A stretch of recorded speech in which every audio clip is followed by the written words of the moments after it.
In a small town nestled among mountains and perpetual mists, legends were woven that spoke of uncontrollable forces and shadows dwelling in forgotten corners.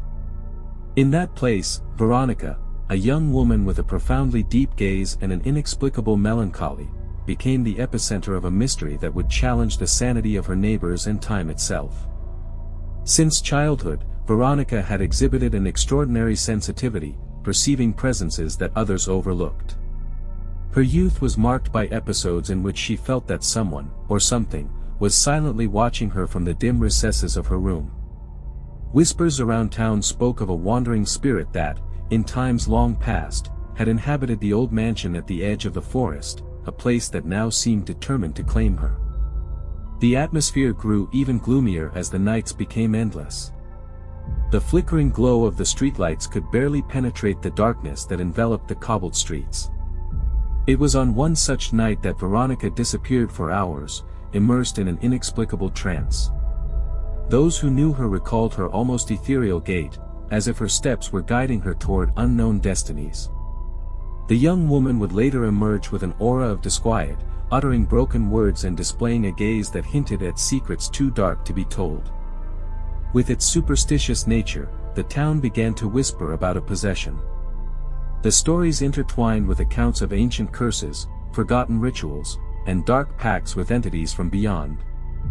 Some claimed to have heard whispers emanating from the abandoned house, where the echo of voices seemed to summon those who had long since departed, while others asserted that they had glimpsed dancing shadows through shattered windows, as though the past itself refused to rest in peace.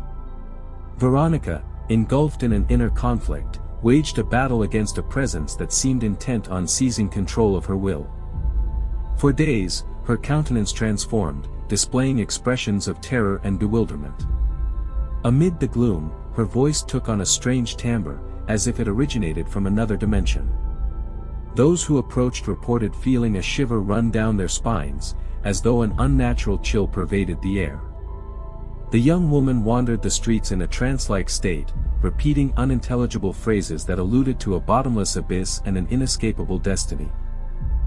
The investigation into these extraordinary events led to an elderly man from the town, a man who had witnessed tumultuous times and whose memories were filled with tales from an era when the inexplicable reigned supreme.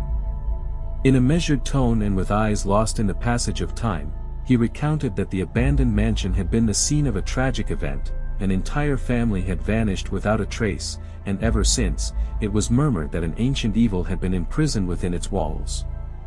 According to his testimony, Veronica was not the first victim. The spirit, thirsting for vengeance, had over the years sought new souls to claim. Each night, the house became illuminated by a ghostly light that seemed to emanate from the very heart of darkness. Rumors grew, and fear gripped the hearts of the inhabitants.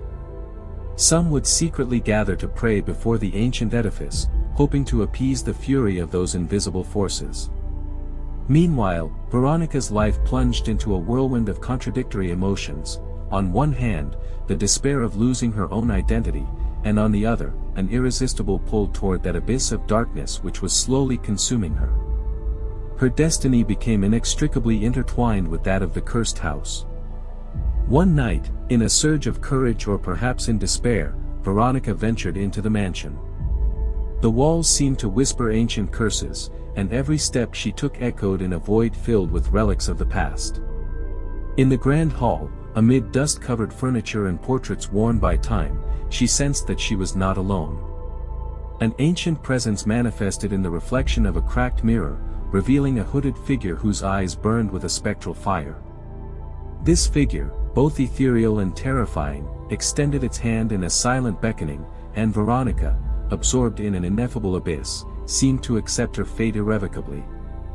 The possession culminated in an instant that felt eternal. The young woman's voice transformed into a chant that reverberated throughout the mansion, summoning long-dormant forces. Objects began to move on their own, and a frigid wind swept through the corridors, carrying with it laments and the sobs of forgotten souls. The atmosphere grew surreal, and time itself seemed to stand still, leaving all those present suspended between the tangible and the ethereal. At dawn, when the gloom gave way to a gray light, Veronica was found at the threshold of the house, lifeless and bearing an expression of unsettling peace on her face.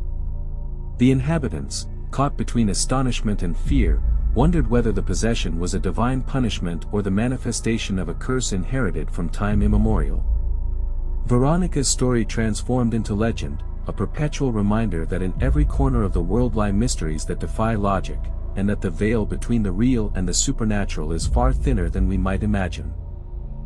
The echo of that night endured through the ages, and each anniversary was commemorated with a collective whisper, as though the spirit of the mansion still claimed those who dared to challenge its dominion. Thus, the chilling possession of Veronica was passed down in hushed tones during stormy nights, when the fog and the wind seemed to murmur unconfessable secrets. In this way, the story wove itself into the very soul of the town, marking a before and after in the perception of the boundaries between the human and the inexplicable, and leaving an indelible mark on those who, at some point, dared to listen to the lament of the beyond.